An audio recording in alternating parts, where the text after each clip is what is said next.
Dah.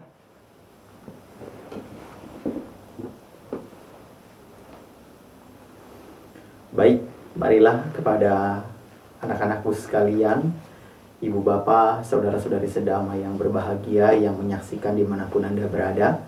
Mari kita awali perbincangan pada kesempatan yang berbahagia ini dengan kembali bersikap anjali. Kita akan mengagungkan guru junjungan kita, yakni Sang Bagawa, Sang Buddha Gautama. Namo tassa bhagavato arahato sama sambuddhassa.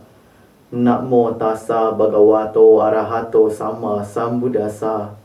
Namo tassa bhagavato arahato sama sambuddhassa.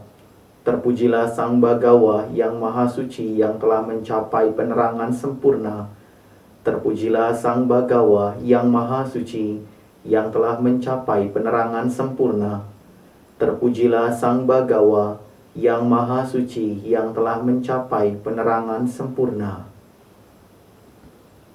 Baik, senang sekali rasanya saya Piyawadisa Dhamma dapat berjumpa dan menyapa kepada Anda sekalian, seluruh anak-anakku yang amat saya banggakan dari sekolah Dharma Widya ataupun upasaka-upasika yang penuh dengan kebajikan yang sedang menyaksikan tayangan video pada kesempatan yang baik ini.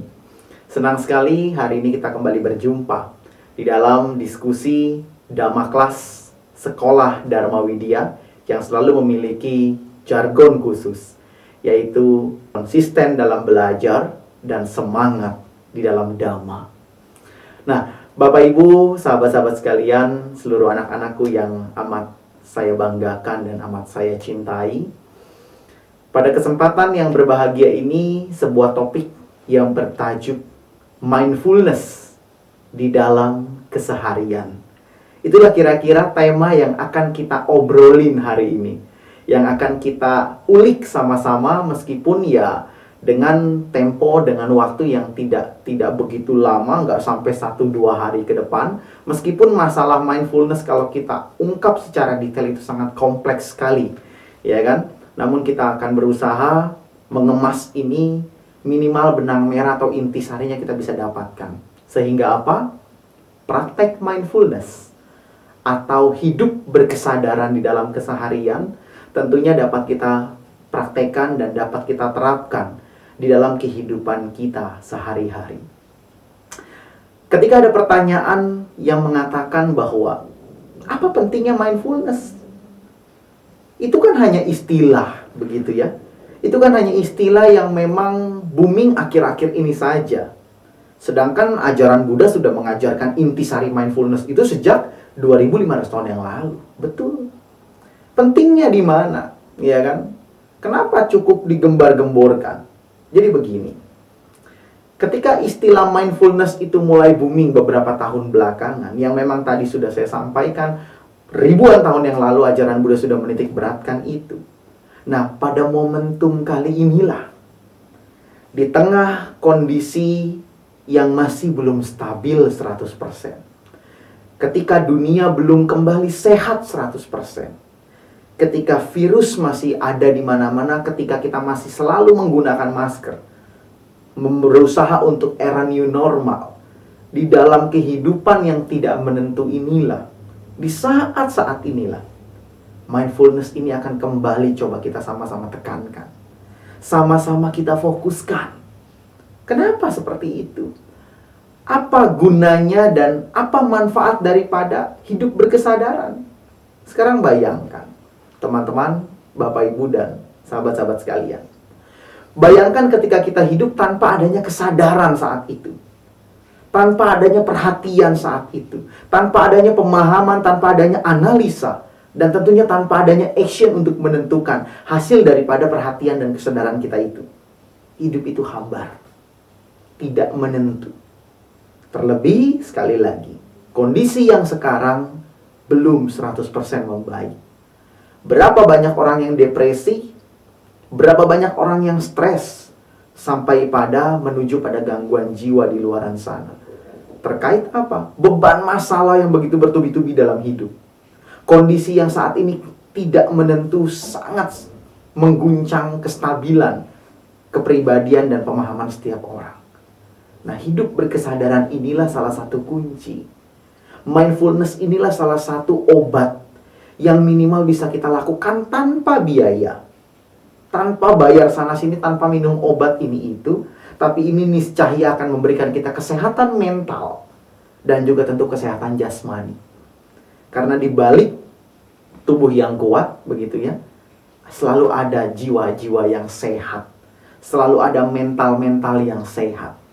Pikiran yang baik akan menuju pada praktek-praktek yang baik. Pikiran-pikiran yang bagus akan menuju pada ucapan-ucapan yang bagus. Pikiran-pikiran yang lurus akan menuju pada tindak tanduk juga yang tentunya seiring, lurus sejalan sesuai dengan dhamma. Maka dari itu, kalau kita bicara mindfulness, kalau kita bicara berkesadaran dalam keseharian, pengertiannya sangat sederhana. Apapun yang kita hadapi, apapun yang kita alami, apapun yang kita terima di dalam kehidupan kita, sadari itu, perhatikan itu, pahami itu, ya. Dengan seksama kita perhatikan, kita sadari hal-hal tersebut, maka ketika kita sudah menentukan tindakan apa yang harus dilakukan, lakukanlah. Contoh saja katakan, kita merasa bahwa hal yang kita terima atau hal yang kita alami itu baik. Berarti actionnya apa? Ya kita kembangkan itu. Kita maksimalkan itu. Ya, ketika misalkan Bapak Ibu, teman-teman semua lagi baca parita, lagi meditasi, kita sadari itu, kita pahami itu, kita resapi itu, kita hayati itu. Ketika kita memahami, kebijaksanaan kita menembus dan menentukan bahwa hal itu baik, maksimalkan itu. Namun sebaliknya, mindfulness juga berguna untuk menjadi rem buat kita. Ketika apa? Ketika ada hal-hal yang tidak baik yang kita lakukan. Contoh saja, ketika kita sedang marah, kita sedang emosi, kita sedang temperamen, kita sedang meluapkan amarah kita, sehingga keluarlah ucapan-ucapan yang tidak baik, pikiran-pikiran yang buruk.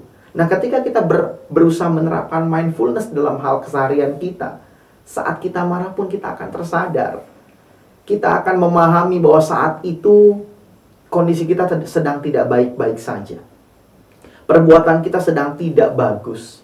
Ucapan kita jauh dari kata terpuji. Sehingga yang kita bisa lakukan apa? Rem itu. Tarik itu. Jangan biarkan itu terus berlanjut. Itulah fungsinya daripada mindfulness. Daripada berkesadaran dalam sehari-hari. Sekarang bayangkan kalau kita cuek-cuek saja, ya, kita acuh. Biarin. Marah ya tinggal marah, senang ya tinggal senang. Yang terjadi apa Bapak Ibu? Ketika kita terlalu terlena dengan kebahagiaan yang tanpa kita sadari saat itu, kita akan terlalu melekat. Kita akan terlalu terikat dengan kebahagiaan itu. Lalu sebaliknya, bagaimana kalau kita sedang bersedih, kita sedang menderita, tapi betul-betul kita lepas perasaan itu dengan liarnya? Kita akan terpuruk terlalu jauh. Baik itu terlena dengan kebahagiaan maupun terpuruk dalam kesedihan maupun penderitaan, kedua-duanya akan menuju pada jurang ketidaknyamanan dan ketidakbahagiaan dalam hidup. Karena toh tentu saya yakin tujuan kita semua hidup untuk happy, untuk bahagia. Sekarang bagaimana kalau kita tidak terapkan mindfulness dalam keseharian? Maka itu, Bapak Ibu, perhatikan, pahami, resapi, ambil tindakan. Kalau itu baik, maksimalkan. Kalau itu buruk, stop. Kira-kira seperti itu. Nah, kemudian di sini yang cukup menarik kalau kita bicara berkesadaran, Bapak Ibu. Ini tentu kaitannya erat dengan yang namanya pikiran, dengan yang namanya perhatian. Sesuai dengan Dhammapada 1, ayat 1 maupun ayat kedua. Guru Agung sudah menyampaikan bahwa betapa penting dan besarnya peranan pikiran dalam kehidupan kita. Ya, ketika pikiran kita buruk ataupun baik di situ disampaikan, ya buahnya atau akibatnya akan mengikuti kita. Bagaikan roda pedati yang tidak pernah meninggalkan jejak lembu atau kuda yang mengawalnya, yang menariknya, juga seperti bayang-bayang yang tidak akan pernah meninggalkan objeknya. Nah, begitu juga dengan apapun perbuatan-perbuatan yang kita lakukan yang dilandasi dengan pikiran negatif ataupun pikiran yang positif. Nah, berkenaan dengan mindfulness di sini, berkenaan dengan hidup berkesadaran di sini, sahabat-sahabatku sekalian. Ketika perhatian ketika pikiran, ketika pandangan ini berpadu, berkolaborasi dengan sebaik mungkin, menjadikan sebuah kesadaran penuh atau mindfulness sekali lagi, ini akan membawa hidup kita jauh lebih berkualitas. Kita semua akan lebih menikmati kehidupan kita. Kita semua akan jauh menjadi orang-orang yang lebih bersyukur daripada hari-hari sebelumnya. Kita menjadi orang-orang yang penuh rem, penuh tindakan nyata dalam setiap hal-hal yang tidak baik yang kita lakukan. Semua berkat apa? Hidup berkesadaran. Kalau kata saudara-saudara kita yang orang Jawa akan mengatakan bahwa eling setiap saat. Sadar. Bapak Ibu, betapa mulianya orang yang sadar itu. Ya, sadar bukan sekedar kita bangun, kita bisa melihat kanan kiri, bukan sekedar kita sedang tidak tidur. Sadar itu artinya dia menyadari segala fenomena-fenomena yang terjadi dalam hidupnya. Seperti saat ini contohnya. Saya sedang berbicara di hadapan Bapak Ibu semua. Kalau saya tidak sadar begitu ya, saya akan ngelantur kemana-mana. Saya akan bicarakan urusan rumah tangga. Saya akan sampaikan urusan-urusan yang harusnya tidak saya publish. Saya akan bicarakan hal-hal yang tidak berguna. Tapi karena saya berusaha sadar bahwa hari ini konteksnya adalah kita berbicara bagaimana hidup berkesadaran, maka inilah bisa saya sampaikan. Ya, sama dengan Bapak Ibu dan teman-teman semua. Saat lagi nyetir, saat lagi mengendarai kendaraan, sadar itu. Jangan biarkan pikiran kita melayang-layang begitu liar, yang nantinya kalau kita tidak kontrol arah kesadaran itu, ya banyak sekali terjadi kecelakaan, terjadi ya kebingungan, kemudian orang depresi. Karena apa? Kesadarannya tidak diarahkan dan tidak dimaksimalkan dengan baik. Maka dari itu, secara praktis atau secara penerapan dalam kehidupannya, bagaimana kita dapat mengontrol dan mengembangkan kesadaran kita? Sederhana sekali, ada 3 tahapan. Yang pertama adalah segala sesuatu yang datang, hadapi. Jangan pernah lari dari kenyataan. Sadari itu, bahwa memang kalau bukan milik kita, kita tidak akan pernah bisa mendapatkan itu. Tapi kalau memang itu sudah menjadi paket dalam kehidupan kita, mau ditolak bagaimanapun, nggak akan bisa kita hindari. Jadi segala sesuatu yang datang, hadapi. Sadari itu. Itu yang pertama.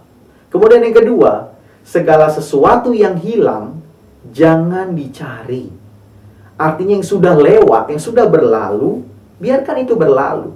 Apakah kita tidak boleh menjadikan itu pembelajaran? Sangat boleh.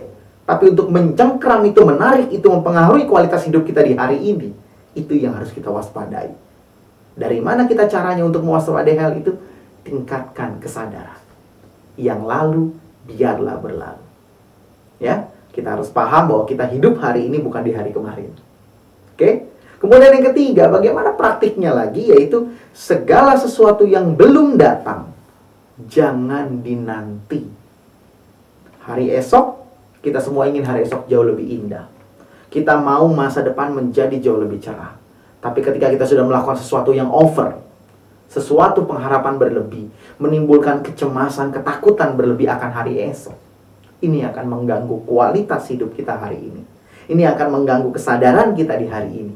Ya, ketika kita fokus, Bapak Ibu sekalian, teman-teman, lakukan segala sesuatu yang baik untuk hari ini. Belajar dari yang sudah lewat atau dari hari kemarin, maka yakinlah buah karma tidak tertukar.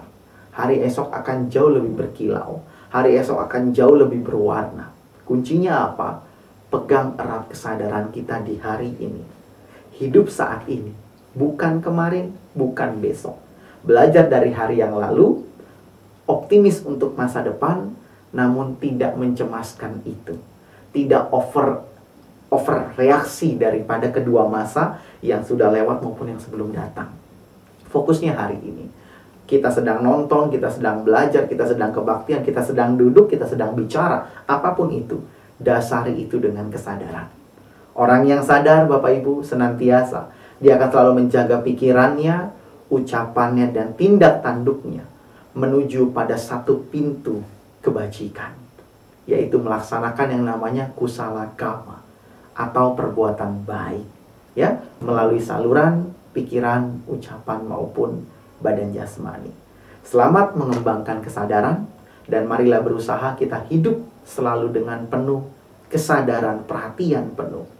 Mulai dari sekarang, mindfulness dalam keseharian mudah-mudahan menjadi kita maksimalkan Kita jadikan itu rutinitas dalam sehari-hari dan tercapailah pantai bahagia. Terima kasih. Itulah yang bisa saya sampaikan pada kesempatan hari ini. Semoga bermanfaat dan mohon maaf apabila ada hal yang kurang berkenan, silakan untuk diabaikan. Namun apabila itu cukup baik, silakan kita bisa bawa pulang, kita bisa pelajari dan kita bisa terapkan dalam kehidupan kita sehari-hari. Demikian, itulah yang dapat saya sampaikan. Saya Piawadi pamit mundur diri. Semoga kita selalu happy, bahagia, sehat, damai, sejahtera untuk hari ini dan untuk selama-lamanya. Terima kasih. Terpujilah para Buddha. Namo Buddhaya. Jangan lupa like, comment, share, dan subscribe. Dadah!